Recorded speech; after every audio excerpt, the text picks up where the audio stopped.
وقصدني جعيل كسر يا مال حلقدني لحاد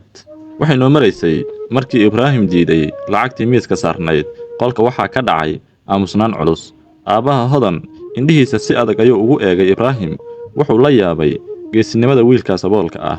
dad badan oo kale haddii ay arki lahaayeen lacagtaas way qaadan lahaayeen iyagoo aan laba jeer ka fikirin laakiin Ibraahim si degan ayuu uga fiirsaday aabaha hodan ayaa si xanaaq leh u yiri wiil yahow ma fahantay waxa aan kuu sheegay lacagtan waxay bedeli kartaa noloshaada laakiin haddii aad sii wado inaad la kulanto gabadhayda waxaad la kulmi doontaa dhibaato Ibraahim qalbigiisa wuu deganaa wuxuu si tartiib ah u yiri anigu ma raadinayo lacag waxaan raadinayaa nolol sharaf leh aabaha hodan ayaa si qabow u yiri sharaftu ma quudiso qof laakiin lacagta ayaa quudisa Ibraahim ayaa si degan ugu jawaabay wuxuuna yiri lacagtu waxay quudisaa jirka laakiin qalbiga ma quudiso hadalkaas ayaa aabaha hodan ka sii xanaajiyay aabaha hodan ayaa ugu dambeyn si adag u yiri dhageyso wiilow haddii aad rabto in noloshaadu deganaato ka fogow gabadhayda laakiin haddii kale waxaad la kulmi doontaa cawaaqib xumo Ibraahim wuu istaagay wuxuu eegay aabaha hodan kadibna si degan ayuu u yiri jacaylka lama cabsi gelin karo Ibraahim wuxuu ka baxay xafiiska isagoo madaxiisu sareeyo laakiin qalbigiisa waxaa taabtay culays badan wuxuu ogaaday in dagaal adag hadda u bilowday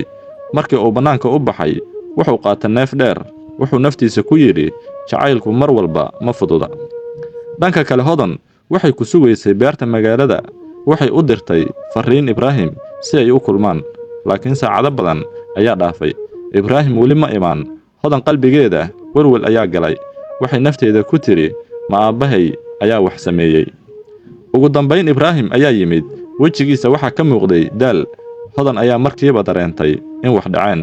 waxay si degan u weydiisay Ibraahim maxaa dhacay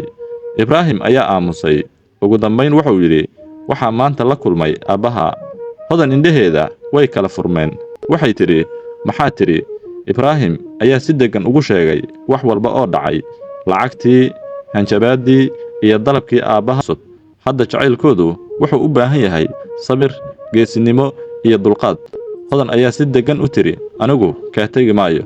Ibraahim qalbigiisa farxad yar ayaa gashay laakiin iyagoo aan ogeyn aabaha hodan weli ma uusan joojin qorshihiisa wuxuu naftiisa ku yiri haddii lacag shaqayn weydo waxaa jira siyaabo kale wuxuu bilaabay qorshe cusub qorshe ka sii adag kii hore jacaylka hodan iyo Ibraahim wuxuu galay tijaabo ka sii adag tii hore waxyaabo cusub ayaa soo socda khiyaano qorshe qarsoon iyo go'aan noloshooda bedeli doona su'aashu waa jacaylkoodu ma ka badbaadi doonaa qorshaha aabaha hodan